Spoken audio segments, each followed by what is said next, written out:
안녕하세요. 오늘 여러분과 함께 중국 역사상 가장 극적인 시대 중 하나, 바로 초안쟁패 시기로 깊이 들어가 볼까 합니다. 네, 안녕하세요. 거대한 진나라가 무너진 폐허 위에서 새로운 시대를 두고 격돌했던 두 영웅이죠. 항우와 유방. 네, 맞아요. 이 자료들을 통해서 단순히 역사적 사실을 나열하는 게 아니라 항우와 유방, 이 두 인물의 리더십, 또 성공과 실패 요인을 한번 명확히 비교해보고 싶어요. 좋습니다. 그들의 선택이 역사를 어떻게 바꿨는지 그 핵심을 짚어보면서 오늘날 우리에게도 중요한 질문이죠. 무엇이 승자를 만드는가? 이 질문에 대한 답을 한번 찾아보겠습니다. 정말 흥미로운데요. 그럼 그 시작점인 진제국의 붕괴부터 좀 살펴볼까요? 천하를 통일했던 그 강력한 제국이 글쎄요, 불과 15년 만에 무너졌다는 게 참 놀랍습니다. 그렇죠. 이게 가혹한 통치, 또 내부 모순 같은 게 쌓이고 쌓여서 폭발한 결과라고 봐야겠죠. 그런 혼란 속에서 이제 영웅들이 등장하는 거군요. 네, 특히 진증 5강의 난 때 나왔던 그 외침, 왕우장상의 시가 어찌 따로 있으랴. 유명한 말이죠? 네, 비록 봉기 자체는 실패했지만 이 외침이 기존의 어떤 혈통 중심 질서에 큰 충격을 줬어요. 그러면서 이제 항우나 유방 같은 새로운 인물들이 역사의 전면에 나설 판이 열린 거죠. 여기서부터 이제 두 영웅의 길이 확 갈라지기 시작하는군요. 그럼 먼저 항우는 어떤 인물이었나요?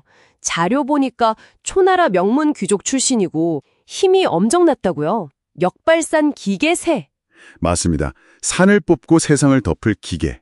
뭐랄까, 개인적인 용맹함이나 군사적 능력은 정말 당대 최고였어요. 거록대전 같은 전투 보면 정말 대단하죠. 파부침주. 그렇죠. 솥을 깨고 발을 가라앉히면서까지 싸웠다는 거니까 그만큼 결상전의 의지가 강했던 건데. 그런데 그게 다가 아니었다는 거죠? 네, 그게 문제입니다. 이런 개인적 용맹함, 군사적 성공이 오히려 그의 발목을 잡았다고 할까요? 지나치게 자부심이 강해서 좀 오만하고 때로는 잔혹한 모습도 보였거든요. 양성이나 신안에서의 학살 같은. 사람들을 좀 가혹하게 다뤘군요. 네. 심지어 범증이라는 정말 뛰어난 책사가 곁에 있었는데도 그 사람조차 완전히 믿고 쓰지를 못했어요. 범증을요? 왜 그랬을까요? 글쎄요, 자기 자신에 대한 믿음이 너무 강했던 걸까요? 결국 이게 민심을 잃고 고립되는 아주 결정적인 원인이 됩니다. 그렇군요. 그럼 항우와는 정말 정반대의 배경을 가진 유방은 어땠습니까? 미천한 농민 출신이고 젊을 때는 약간 술과 여색을 즐겼다는 기록도 있던데요? 네, 맞아요. 그런데 바로 그 점이 유방 리더십의 핵심일 수 있어요. 그에게는 뭐랄까, 사람을 알아보는 눈, 그리고 그들을 품어주는 포용력이 있었던 거죠. 사람을 쓰는 능력, 용인술이라고 하죠. 정확합니다. 유방 스스로도 인정했잖아요. 자기는 장량의 지략, 소화의 행정 능력, 한신의 군사적 재능에 못 미친다고. 스스로 그렇게 이야기했군요. 네, 나는 그들만 못하지만 그들을 쓸 줄 알았기에 천하를 얻었다. 이 말이 그의 모든 걸 보여줍니다. 장량, 소하, 한신 같은 인재들을 정말 적재적소에 잘 썼어요. 와, 개인 능력보다는 팀을 만드는 능력이 더 중요했다. 뭐 이런 이야기네요? 그렇죠. 함양에 먼저 입성했을 때도 보세요. 가혹한 진나라법을 없애고 약법 3장, 딱 3가지 법만 남기겠다고 선포했잖아요. 네, 3가지 약속. 그걸로 민심을 확 얻었죠. 또 그 유명한 홍문의 연애. 정말 절체절명의 위기였는데.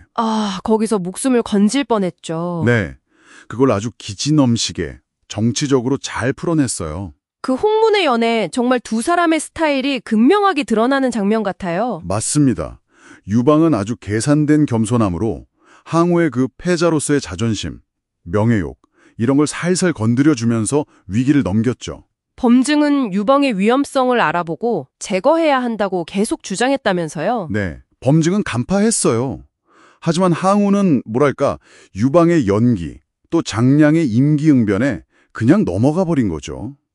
결국 군사력만 믿었던 항우와 정치력을 발휘한 유방의 심리전에서 유방이 이긴 셈입니다. 결국 마지막 승부는 해하에서 갈렸네요. 그렇죠. 한신의 그 유명한 신면매복 전술, 그리고 결정적으로 병사들에게 초나라 노래를 부르게 한 사면초가. 사방에서 고향 노래가 들리니까 병사들 마음이 무너졌겠네요. 완전히 무너졌죠. 심리전에서 완패한 겁니다. 항우가 마지막에 불렀다는 해하가 힘은 산을 뽑고 기계는 세상을 덮었건만. 아, 정말 비극적인 영웅의 마지막이네요. 네.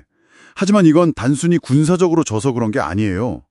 더 근본적으로는 인재를 믿지 못하고 민심을 얻는 데 실패한 리더십의 총체적인 파산이라고 봐야 합니다. 사방에서 들려온 초나라 노래는 결국 자기가 버렸던 혹은 잃어버렸던 지지 기반의 목소리였던 셈이죠.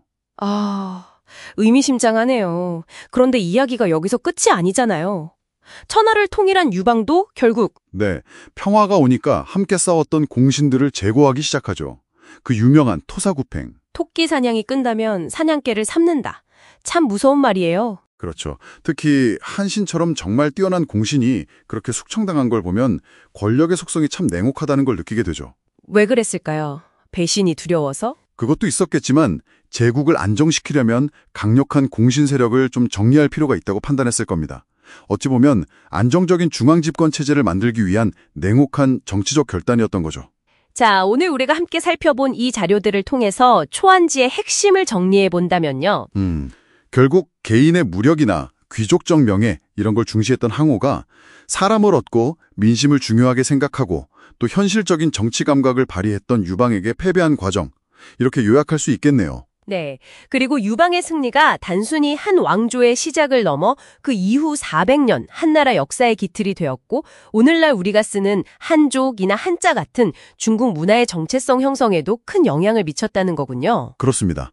그 영향이 지금까지 이어지고 있는 거죠. 청취자 여러분께서는 항우와 유방, 이 두 리더의 극명한 차이를 보시면서 어떤 생각을 하셨나요? 진정한 강함이란 무엇일까? 또 성공적인 리더십은 과연 어디에서 나오는 걸까? 한번 생각해 볼 만한 지점인 것 같습니다. 네. 그리고 마지막으로 이런 질문을 한번 던져보고 싶습니다. 이 초안지 이야기는 사면초가, 토사구팽, 파부침주 같은 정말 수많은 고사성어로 남아서 지금도 우리 언어 속에 생생하게 살아 숨쉬고 있잖아요. 그렇죠. 정말 많이 쓰죠. 어쩌면 우리는 매일 알게 모르게 이 초안지의 유산 위에서 생각하고 말하고 있는 건 아닐까요? 과거 영웅들의 선택과 그 결과가 오늘날 우리의 생각 또 언어에 어떤 그림자를 들이고 있는지 한 번쯤 되돌아볼 만한 흥미로운 질문인 것 같습니다.